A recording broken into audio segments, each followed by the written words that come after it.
G spot గురించి తెలియజేయండి.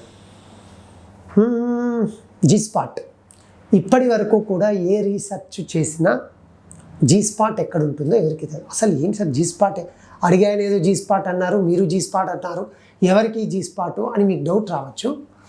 ఫీమేల్స్కి G spot అని ఒక చిన్న ఏరియా ఉంటుంది. అది లోపల వెజైనాలో అప్ సైడ్ ఉండొచ్చు, డౌన్ సైడ్ ఉండొచ్చు, రైట్ సైడ్ ఉండొచ్చు, లెఫ్ట్ సైడ్ ఎక్కడైనా ఉండొచ్చు. అది ఆ ఏరియా టచ్ అయినప్పుడు పెనిస్తే వాళ్ళకి ఆ భావతృప్తి అనేది వస్తూ ఉంటుంది.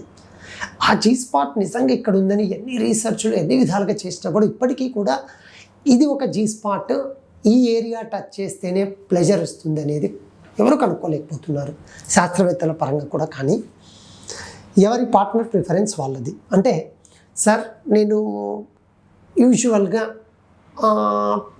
రొమాన్స్ చేసిన తర్వాత ఫింగరింగ్ చేస్తూ ఉండినాను సార్, ఒకానొక ఏరియాలో తనకు టచ్ అయినప్పుడు ఆ భావతృప్తిని నేను చూడగలిగాను.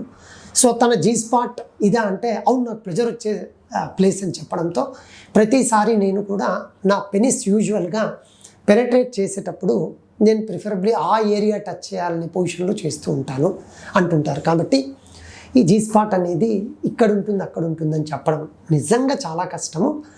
అది ప్యూర్లీ క్లియర్గా పర్సనల్గా ఆ అమ్మాయి మాత్రమే ఫీల్ అయినప్పుడు చెప్పగలరండి.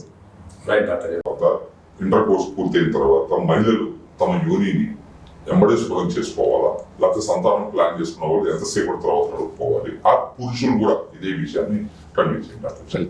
ఇప్పుడు యూజువల్గా ఏమవుతుందంటే అండి, సెక్స్ ప్రక్రియలో పాల్గొన్న తర్వాత 2 ఆప్షన్స్. ఒకటి మీరు రెగ్యులర్ సెక్సా, లేదు అంటే సంతానోత్పత్తి గురించి సెక్స్లో పాల్గొంటున్నారా. ఏం సార్ రెండు డిఫరెంట్? అవును, ఆబ్వియస్గా డిఫరెంట్. మీరు చూడండి, ఇప్పుడు నేను చెప్తాను మీకు డిఫరెన్స్ అర్థం. చాలామందికి ఇది తెలియ కన్ఫ్యూజ్ అవుతూ ఉంటారు. ఫస్ట్ పార్ట్ ఏంటి సార్, రెగ్యులర్ సెక్సా, మేము నెక్స్ట్ ఇయరో ప్లాన్ చేసుకుంటూ ఉన్నాము అనుకుండే వాళ్ళు, మీరు మీ సెక్షువల్ ప్రక్రియ అయిపోయిన తర్వాత ఎటువంటి వాష్ చేసుకోవాల్సిన అవసరం లేదు. మీరు చక్కగా యాక్ట్ అయిపోయిన తర్వాత చక్కగా మీరు నిద్రించి ఉదయం మార్నింగ్ స్నానం చేసినా సరిపోతుంది. ఎందుకంటే వీర్యం అనండి, లేదు అంటే లేడీస్లో ఆ టైంలో వాళ్ళ భావతృప్తికి వచ్చే సెక్రీషన్స్ అనండి, అందులో ఎటువంటి టాక్సిన్స్ యూజువల్గా ఉండవు.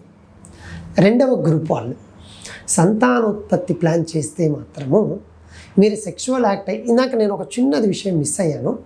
మీరు ఎప్పుడైతే అబ్బాయిలు సెక్స్ చేస్తారో రిలీజ్ అయిన వెంటనే బయటికి వస్తూ ఉంటారు. Okay, no problem if you are planning for regular sex. But ఈ డివిజన్లో మీరు కనుక ఉంటే, ఫర్టిలిటీ ప్లాన్ చేసుకుంటే, మీరు చక్కగా సెక్స్ ప్రక్రియ అంతా అయిపోయింది, మేమేదో వాష్ చేసుకోవాలి అనేది నేను చెప్పను. చాలామంది అబ్బాయిలు వాళ్ళకి రిలీజ్ అయిన వెంటనే రిలీజ్ అయిన ప్లెజర్ వస్తుంది వాళ్ళకు. ఎప్పుడైతే ఆ ప్లెజర్ వస్తుందో వెంటనే పెనిస్ను తీసేస్తారు. ఇది కరెక్ట్ కాదు. అప్పుడు ఏమవుతుందంటే, ఎవరికైతే స్కిన్ ఉంటుందో పెనిస్ మీద, అంటే మన ఆ మియేటస్ అంటాం, యూరిన్ వచ్చే ఛానల్, సీమన్ అది కవర్ అయ్యి ఉండొచ్చు ఆ యాక్ట్ అప్పుడు. సో నువ్వేమైంది, ప్లెజర్ వచ్చిందని బయటకు వచ్చేస్తున్నారు మీరు. అప్పుడు ఏమవుతుంది, బయటకు వస్తూనే సీమన్ దాదాపు అంతా బయటపడుతుంది. కాబట్టి మీరు ఏం చేయాలంటే అట్లీస్ట్ ఒక 2 minutes అలాగే ఉండగలిగితే చిన్నగా స్కిన్ పక్కకి వెళ్ళిపోతుంది, పెనిస్ చిన్నదిగా అవుతుంది. మీరు వద్దనుకున్నా పెనిస్ చిన్నగా అయింది కాబట్టి అలా బయటకు వచ్చేస్తూ ఉంటుంది. కాబట్టి ఆ 2 minutes మీరు వెయిట్ చేయగలిగితే ఆ 1 minute వచ్చిన సీమను చక్కగా యోన్ నుంచి సర్విక్స్కి వెళ్ళిపోయి అక్కడి నుంచి లోపలికి వెళ్ళిపోతుంది. సో అప్పుడు మీకు probability of getting natural pregnancy, sperm కనుక బాగుంటే చాలా ఎక్కువగా ఉంటుంది. కాబట్టి మీరు వెయిట్ ఫర్ 2 minutes సేమ్ పొజిషన్లో, దెన్ మీరు చక్కగా నార్మల్గా ఉండొచ్చు. క్లీనింగ్ విషయానికి వస్తే చెప్పాను కదా, మీరు ఏదో కొందరు అలర్జీ అనో అదేదో సీమన్ అంటే తప్పుడు పదార్థం అనుకుంటే చేసుకోండి క్లీనింగ్ తప్ప. అందులో అంత ఎనర్జీ మెటీరియలే ఉంటుంది తప్ప సీమన్లో ఎటువంటి వేరే మెటీరియల్ ఉండదు. ఇమ్మీడియట్ క్లీన్ చేసుకోవాల్సిన అవసరమే లేదు. మీరు మార్నింగో లేదా నెక్స్ట్ 2 hours వాష్రూమ్ వెళ్ళినప్పుడు కూడా క్లీన్ చేసుకోవచ్చు.